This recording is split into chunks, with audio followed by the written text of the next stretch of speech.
D.Bowie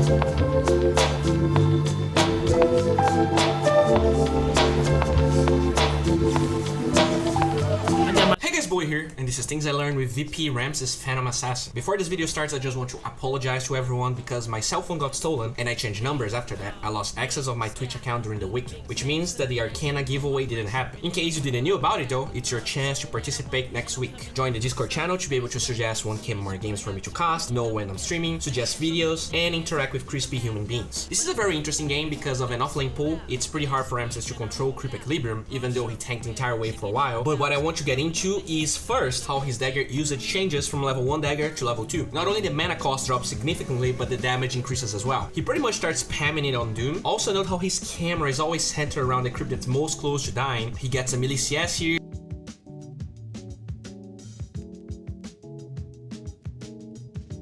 Buys boots instantly, so that's pretty crispy. In this game, I'm not the biggest fan of Ramzes' build. He goes phase boots into Battle Fury, and if you're familiar with my PA videos, I have never recommended that. In this game though, he's against Track plus Bloodlust. Doom has a move speed skill plus talent, and Ramzes just tries to out move speed them. We'll talk more about it later. This is the first kill they get in lane, and I really want to talk about how aggressive he is even before farming his Battle Fury.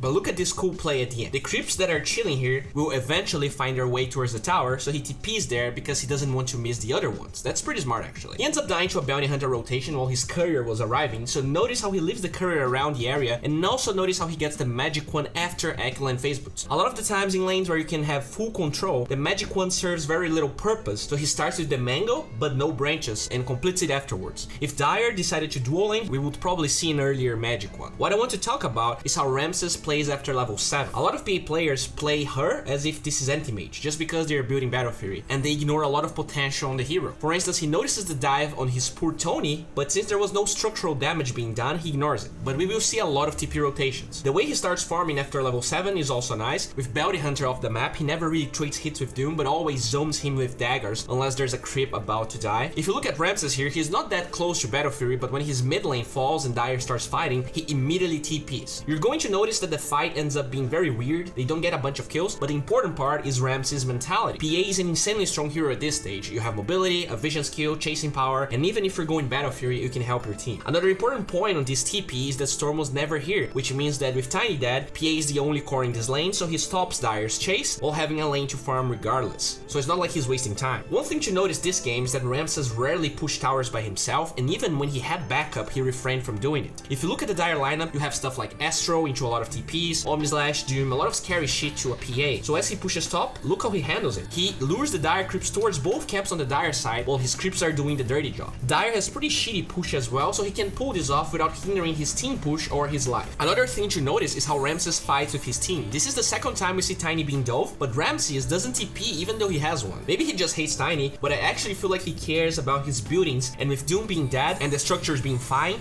TPs makes little sense. In this clip right here, Ramzes plays like a madman. He spots Jugger by himself, and knowing that there's a creep wave, he engages. What you need to understand about this is that if Juggernaut tries to ult, there are creeps, and if he wants to chase, the only way he'll be able to chase Ramzes is by using Blade Fury to dispel the slow, but then he can probably get out since it's nighttime and Juggernaut won't be fast enough. After seeing the Ogre TP and forcing the healing ward, he TPs bottom. As he pushes that lane, you can see Tiny dying, and that's pretty much what Ramzes is afraid will happen to him. Track plus Bloodlust makes anyone able to chase PA, even with Blink Strike, making him afraid of pushing any towers by himself. Note that he clears this wave but quickly buys a TP and goes mid. There was no kill going on, but pushing towers is almost as scary as farming jungle, so instead of trying to walk from bottom to the mid lane, he just TPs to that lane that is pushing. At the end of the day, Storm is not there once again, which means he won't be stealing farm from any cores since Tony was dead. We see a very aggressive decision, and I'm pretty sure few players would opt for this. Look at Ramzes' gold. He pretty much has Battle Fury and could finish it by going to the secret shop. That's until he notices the Juggernaut TP and Doom showing because of this ward. Even though he could get his power spike, it's clear that this is a good fight for them. OD is insanely strong right now and he is missing on his power spike, but as I mentioned time and time again, stop focusing on item timings that much and focus on creating impact. PA could have 0 items here, but this is a 4 versus 3 fight where 2 cores are missing. This is an insanely good fight. You have to be brain dead to lose this. Ramzes. With the Storm TP, this is an easy one, and notice how Ramzes keeps pushing lanes instead of walking to the secret shop. This is pretty standard, but never walk to a shop to buy any item if this will lead you to taking tower damage. Even when couriers are dead, a lot of high MMR players won't walk back to base to complete the item unless a big fight is coming or he really needs it. This was a catapult wave, so this is clearly the right decision considering how hard bot was pushing. I want you to notice how little he farmed jungle this game, not only because it's inefficient, but because he's against a bounty hunter. He pushes one lane and with vision from a ward, he spots Juggernaut going towards that area and instantly TPs away. A lot of the cores on the Dire side have kill potential on him, and Jugger is one of them. So that was pretty crispy.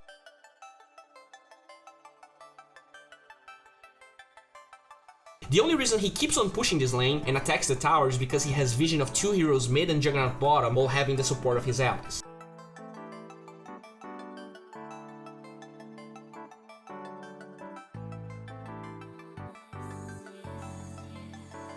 Note that he doesn't engage at first, but since his TP is on cooldown, he actually ends up going in.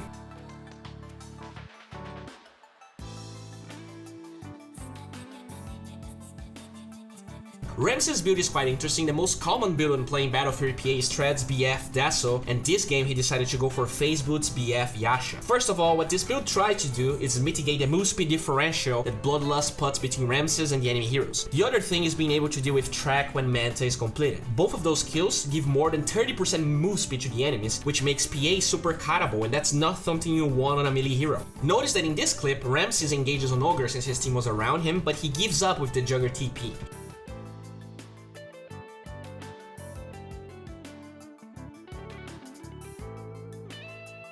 He can actually get out of there fast enough thanks to the Yasha, and he TPs to push top. While he wants the Manta, he ends up choosing BKB, but notice how rarely he jungles. The only time he even looks at jungle camps is when he's waiting for the creep waves to mid, or when literally no wave is farmable. For instance, going further than that is very dangerous. His TP is on cooldown to go bottom, so the only path that remains is going mid. Notice how he pings a very obvious warding spot as he engages, since he feels like there could be vision. Elder Titan ends up scouting the area, he farms the Ancients,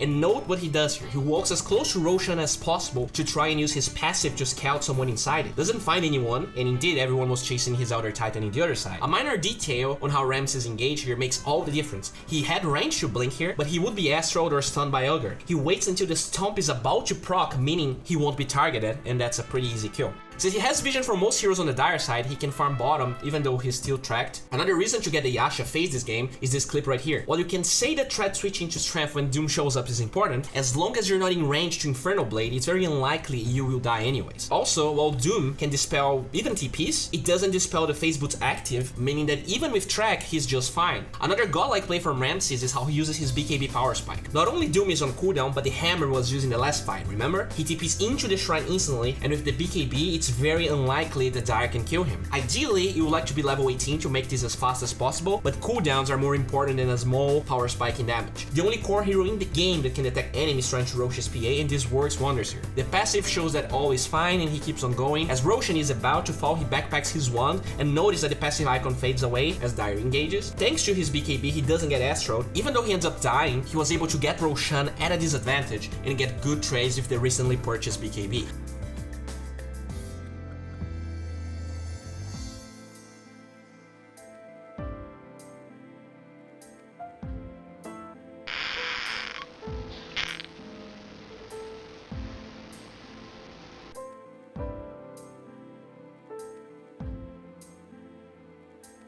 I'm pretty sure people will write in comments that I'm overanalyzing this, but if you pay attention, had Ramzes not purchased Yasha here, he wouldn't be fast enough to show up to this fight, and also not fast enough to walk 2 OD and get that crit going. While Dasso is a great item on PA, there's a reason to why pretty much every agility core builds Yasha, and we can see some of the benefits here.